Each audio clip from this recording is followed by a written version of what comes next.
La zoothérapie est une thérapie d'intervention qui nécessite l'aide d'un animal. Dans cet épisode de Présence animale, vous pourrez voir l'envers du décor et tout le travail consciencieux qui est déployé pour le bien-être du patient grâce à la présence d'un animal. Voici Zoothérapie Mamma Mia.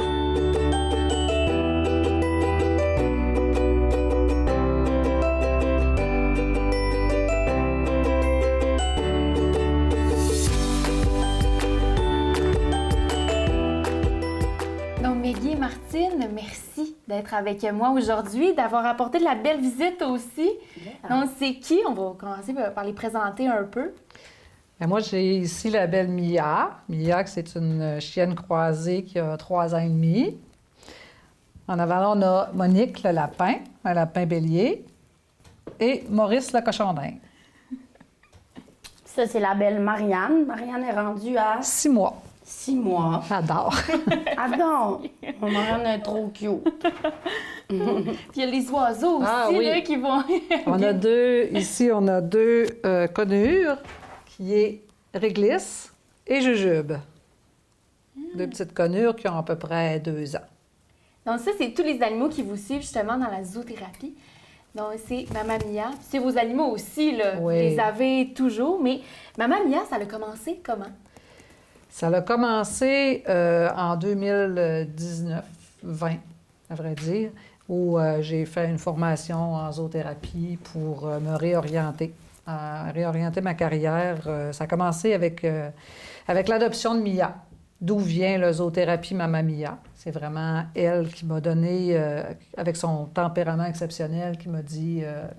On est fait pour travailler avec l'humain et l'animal ensemble. Puis c'est de là que c'est parti. J'ai fait une formation en zoothérapie et démarré l'entreprise en 2020.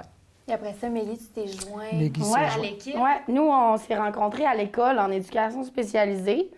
J'ai rêvé que j'avais dit à Martine, « Hey, j'aimerais ça travailler avec toi. » Puis, fait que là, j'y ai dit le lendemain, « Je t'ai-tu parlé? » Mais c'était juste un rêve. Fait que finalement, mon rêve est devenu une réalité. Puis, c'est ça, j'ai été une des premières employées la première employée. Maintenant, on a 5 intervenantes, puis à faire de l'intervention dans tous les milieux. Oui. La mission de Mamma Mia, vous la décrivez comment? La mission, c'est d'accompagner, c'est d'aider, c'est de donner le plus possible c'est de l'intervention. D'abord, la zoothérapie, c'est de l'intervention. C'est pas juste de flatter un animal, là. C'est vraiment d'aider les gens à les accompagner vers un mieux-être.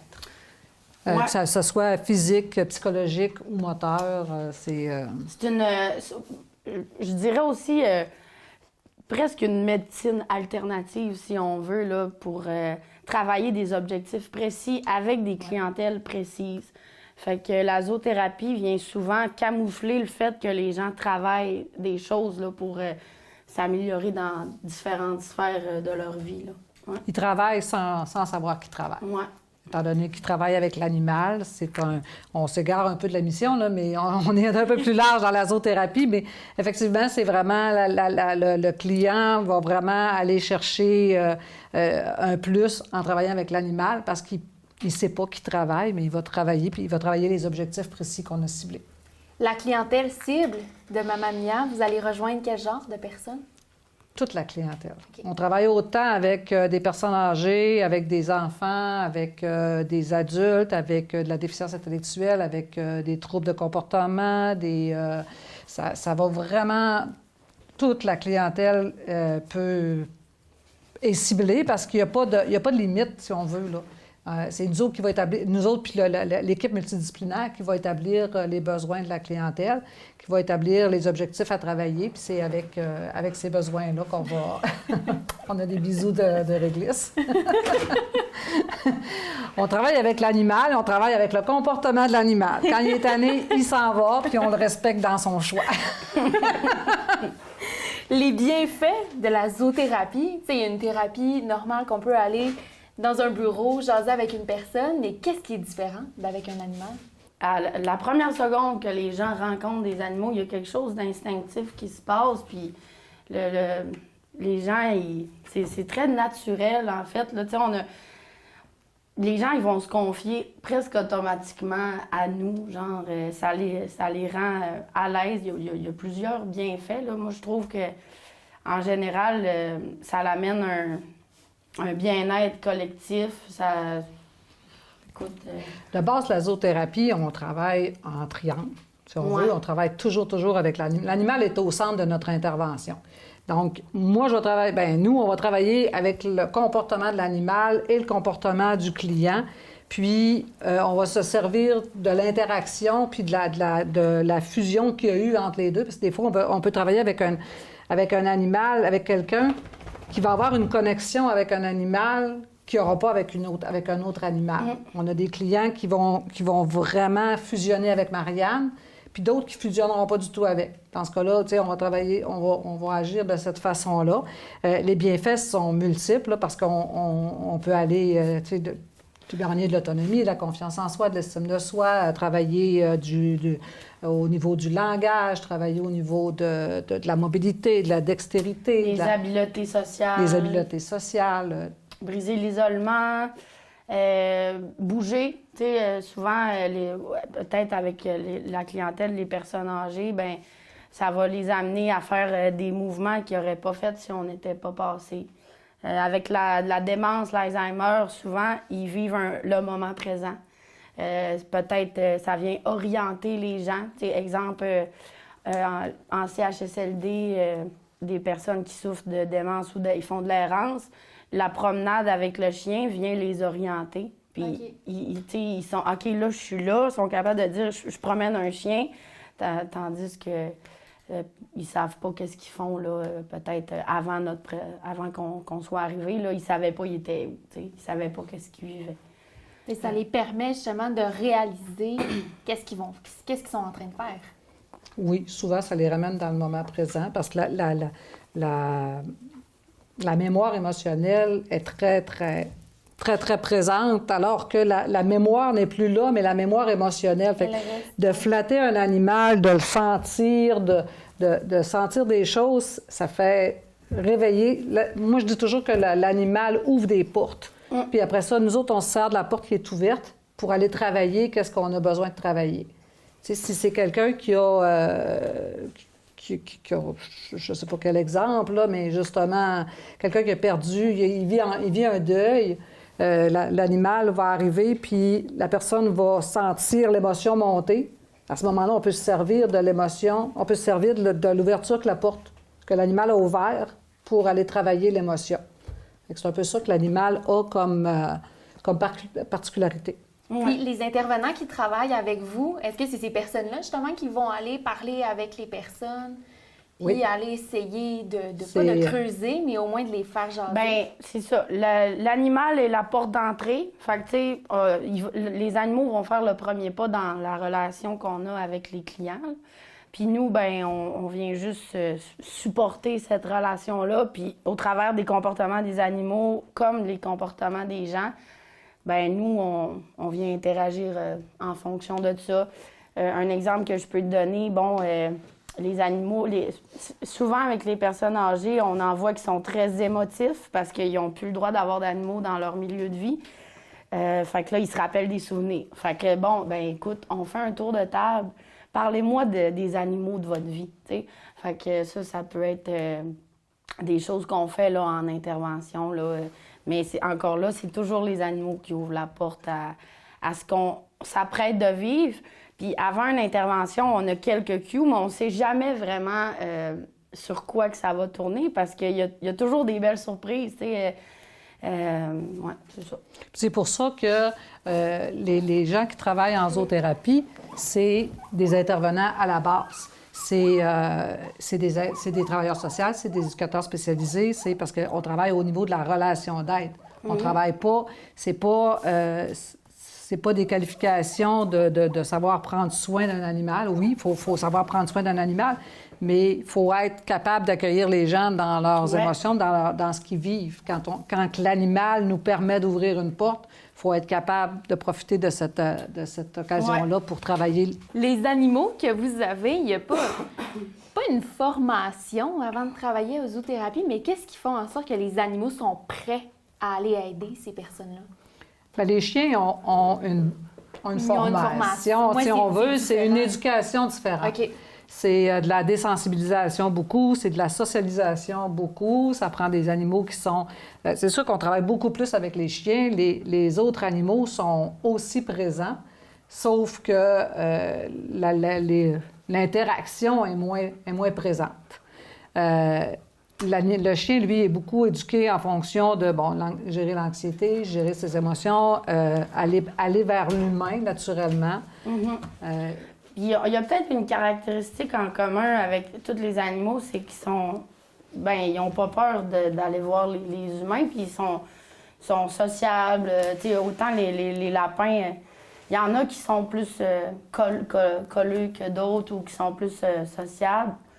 Fait que c'est peut-être avantageux pour nous de travailler avec ces animaux-là, mais on s'est rendu compte aussi que plus tu prends un animal, que ce soit un hérisson ou un rat, plus il devient affectueux là, envers les gens. Fait que pour les petites bêtes, ça doit être de les habituer à se faire prendre le plus jeune, le plus tôt possible. On travaille toujours dans l'aspect positif aussi. Fait qu'on est toujours dans le bien-être de l'animal, de le flatter, de le nourrir. Donc, pour lui, c'est de la récompense, c'est toujours positif, c'est toujours agréable de travailler. Fait que c'est...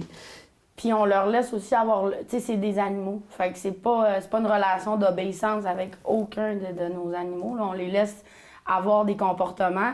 Ce qui est génial, souvent, un autre exemple que je peux donner avec les enfants, on a plein d'animaux différents sur la table, ils ont tous des comportements, puis on les laisse avoir leurs comportements. Puis les gens peuvent s'identifier à un animal. Genre, moi, puis ça fait vraiment des belles interactions avec les jeunes, parce qu'ils ont comme la capacité de se mettre dans la peau d'une autre personne, mais là, c'est un animal. Puis là, fait que c'est ça. Ils peuvent comprendre leur comportement en observant. Comme là, on a deux animaux qui se...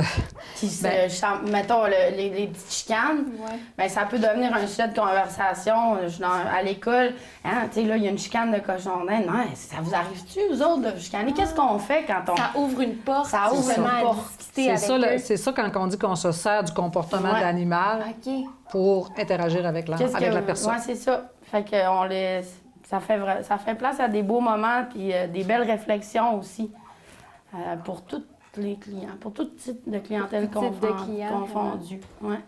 Et qu'est-ce que ça vous apporte de travailler avec des animaux à tous les jours? On travaille pas. On n'a pas l'impression de travailler parce que c'est vraiment stimulant puis c'est passionnant, moi, je trouve. C'est de la grande passion. C'est enrichissant. L'animal est jamais, en tout cas, la majorité du temps, un animal qui est bien traité est jamais dans le négatif, est toujours dans le positif. Nos animaux sont contents de venir travailler, sont contents d'aller visiter la clientèle, sont contents d'arriver. Fait que, comment veux-tu que nous autres, on soit de mauvaise humeur? Tous les gens qui nous reçoivent aussi sont contents de nous voir arriver. Donc, c'est juste du positif. Puis l'animal apaise. À la base, l'animal apaise. Donc, nous autres, on est calme. On n'est pas... Tu sais, même si tu as vécu quelque chose de désagréable chez vous, tu arrives au travail, tu es apaisé par l'animal, tu es apaisé par ce qu'il dégage. Ouais. Puis les gens ont tout le sourire. Fait que c'est ça. C'est pas un travail, c'est une passion, c'est une... Oui, c'est ça. Puis souvent, le bien-être collectif que ça apporte à grande échelle, parce que on peut pas faire 40 heures de zoothérapie avec nos animaux par semaine, mais exemple, en une journée, tu peux avoir vu une 60aine de personnes que tu as fait du bien, genre, moi, j'ai une bonne conscience. Quand je me couche le soir, je me dis, aujourd'hui, j'ai vu tant de personnes, puis chacun a vécu un moment qui leur change la routine, puis qui est comme différent de la structure souvent imposée, là, en tout cas dans le mode de vie, là. Fait que c'est ça. Quand Maggie parle d'une 60aine de personnes, là, c'est beaucoup, là. Je veux juste rectifier que là, elle a comme 3 groupes, là. Oui, exact. Puis avec 3 groupes d'animaux différents, parce qu'on travaille jamais 5 heures avec un animal. C'est 1 heure et demie avec un animal. Ils ont leurs limites aussi. Oui, effectivement. On fait une intervention avec un animal qui peut durer 1 heure et demie, qui va être peut-être avec un groupe de 10 personnes ou avec de l'individuel. Mais après, on va changer d'animaux pour aller visiter. Il y a quand même une petite rotation qui se fait là, avec tous les animaux que vous avez. Pour vous, le lien de confiance entre un humain et l'animal, c'est important jusqu'à quel point?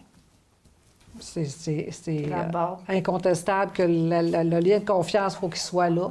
S'il n'y en a pas de confiance, il n'y a pas de lien. S'il n'y a pas de lien, il n'y a pas de travail qui se fait.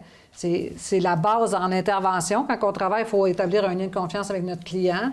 Bien, c'est pour ça qu'on dit qu'on travaille en triangle. C'est que le lien de confiance, il faut qu'il soit là aussi entre l'animal et le client. Fait que c'est quelque chose qu'on ne peut pas passer par-dessus ça, le lien de confiance. Ça, il y a un tabou, justement, que l'animal est forcé un peu à travailler, mais quand vous arrivez sur un lieu, l'animal est quand même heureux d'aller voir les gens. Ils sont heureux. Ils sont heureux. Ils savent, bien, comme je disais tantôt, là, ils sont dans du positif.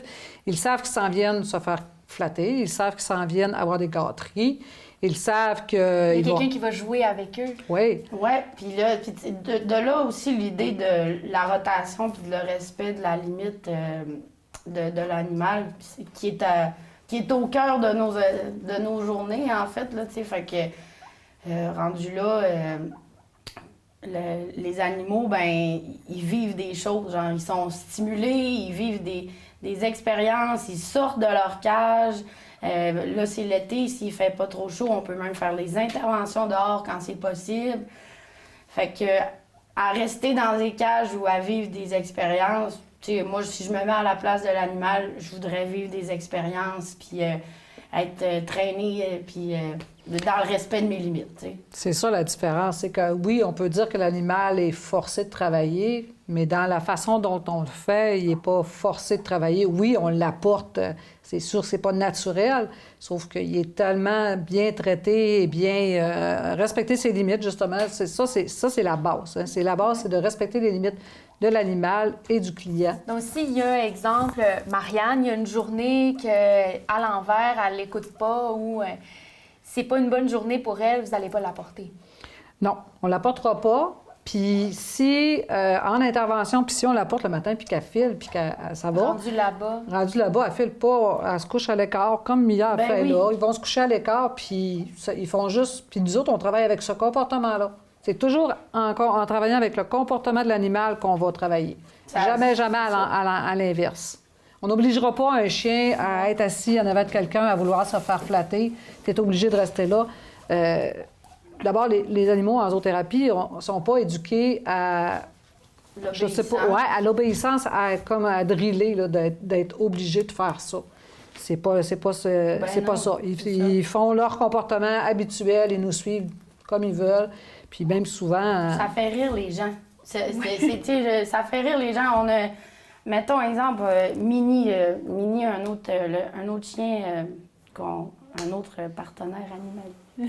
Elle, Minnie, elle va être du genre à aller se coucher en dessous d'une chaise, puis là, ben, elle fait sa petite gênée, puis là, ça fait rire le monde. Puis là, c'est vraiment, où? Puis là, il la cherche, tu sais.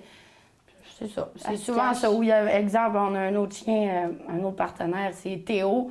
Bien, avec mon chien Lola, Théo puis Lola, ils sont toujours en train de jouer puis en train de se dire des choses. Puis les animaux, les chiens, ça jappe pour se dire des choses. Fait que là, ben ça fait jaser. Puis là, le monde trouve ça drôle, ça l'anime, la troupe. Puis, c'est ça qui est plaisant. Dans des activités de groupe comme ça, c'est ça. Oui, il y a beaucoup de réactions, puis autant entre les animaux qu'entre les clients, il y a beaucoup de réactions. C'est sûr que si on a à travailler un objectif avec une personne, bien, on va choisir l'animal en conséquence et avec le lien qu'il a établi. T'sais, au début, on va présenter 2-3 animaux à cette personne-là, puis on va voir la connexion qui va se faire, puis c'est avec cet animal-là qu'on va pouvoir poursuivre. Ça, c'est plus dans l'individuel. Mais en groupe, bien, c'est sûr que c'est d'autres choses. Vous en apporter. Oui, mais même en groupe, là, exemple, on a un groupe, eux autres, ils veulent, c'est une séance de bien-être. Bien, on va peut-être amener un peu plus de lapins, exemple, parce que les lapins, c'est plaisant à coller que des hérissons. Exemple, que les hérissons, bien, tu viens travailler autre chose avec les hérissons, tu sais. Fait que on choisit en fonction des groupes aussi, puis des besoins qui sont nommés, là. C'est quoi votre sentiment que vous ressentez quand vous voyez qu'il y a un de vos animaux qui rend un client heureux? On pleure. Ça arrive souvent, les larmes nous montent aux yeux parce que c'est tellement beau, puis c'est tellement gratifiant, puis c'est en tout cas, moi, je dis que c'est notre paye. Là, Travail quand accompli. Quand on arrive à un résultat avec une personne, avec que l'animal est arrivé à aller chercher l'émotion qu'on voulait ou aller chercher le... C'est ça. C'est juste en parler. Moi, je viens. Ben oui, aussi, juste en parler, je suis une main. C'est ça. C'est ça qui est le summum, là, tu sais, quand on va chercher ce qu'on veut puis qu'on a atteint des résultats que... Même des choses qu'on s'attend pas, genre des réactions spontanées des gens. Tu sais, je pense à une dame que à chaque fois qu'on y va, ben elle tripe sur les chiens puis elle voulait se coucher dans son lit avec Mia, tu sais. Ça lui a tellement fait plaisir de vivre ce moment-là. Fait que, tu sais, t'es comme juste... Oh, t'es honoré de pouvoir vivre d'avoir fait vivre ce moment-là à la personne ou des gens qui ont des peurs précises puis qu'à la fin des séances, ils ont plus peur ou... Oui, ça arrive souvent. Ça arrive souvent. Les gens qui ont peur des chiens puis qu'on travaille, ou les peurs d'un autre animal puis qu'on travaille cette peur-là, ça arrive souvent. Des gens, moi je vois beaucoup de gens, moi je travaille beaucoup avec les oiseaux, puis des gens qui ne parlent pratiquement pas ou très, très rarement, puis que tu lui mets un oiseau sur les doigts, puis il passe 1 heure à jaser avec l'oiseau. Puis tu sais, ça, c'est wow, là. Parce que cette personne-là ne parle pas habituellement, ne fait pas de social. Puis, tu sais, c'est difficile, là, souvent, au niveau du langage. Mais on parle des personnes âgées, souvent, là. Puis, j'ai un monsieur en tête, entre autres, lui, il dit jamais un mot. Mais j'y mets Paula, un autre perroquet, sur le doigt, puis il est 1 heure à y parler, puis à y jaser, puis à chialer, puis... Mais tout ça, c'est simple, c'est bon, puis c'est merveilleux. Tout ça, c'est ça. Merci beaucoup, Maggie et Martine. On va aller voir justement ces belles petites bêtes-là, aller travailler et avoir bien du fun aussi.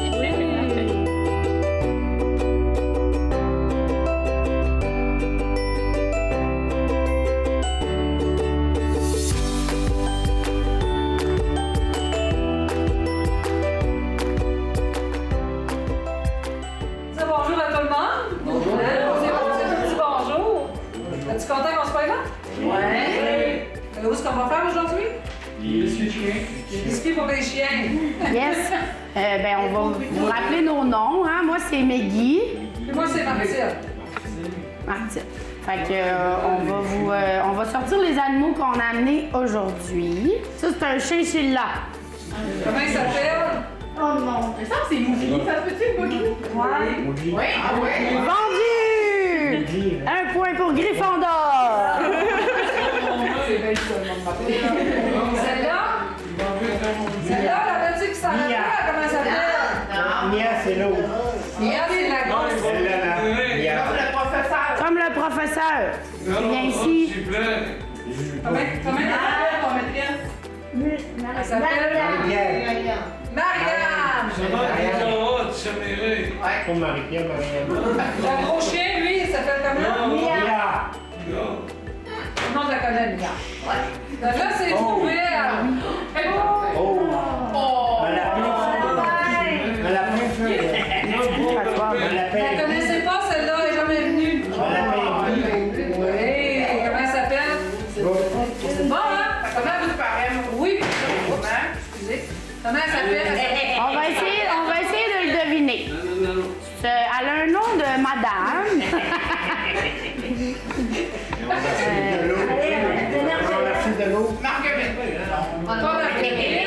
M-O-N. Il manque la suite. Monica. Monique, oui. Monique.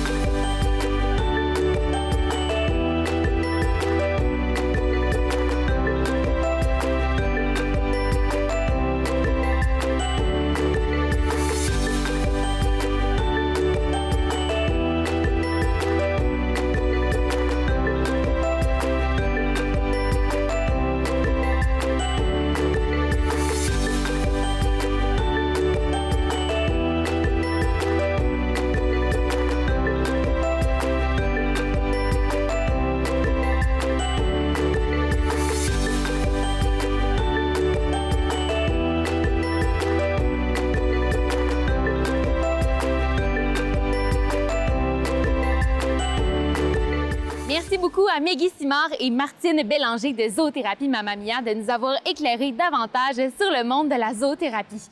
Dans le prochain épisode de Présence animale, nous aurons la chance de découvrir les ânes de douceur de Mulan.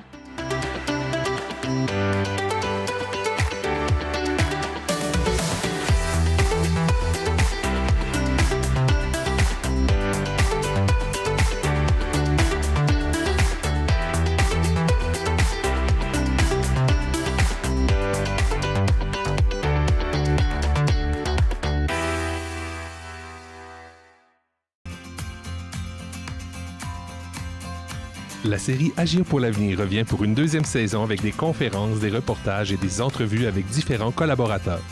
Elle vise à mettre en valeur les organisations et les gens qui ont comme mission de protéger l'environnement. Produit en collaboration avec divers partenaires et avec la participation financière de la MRC de Maria Chapdelaine.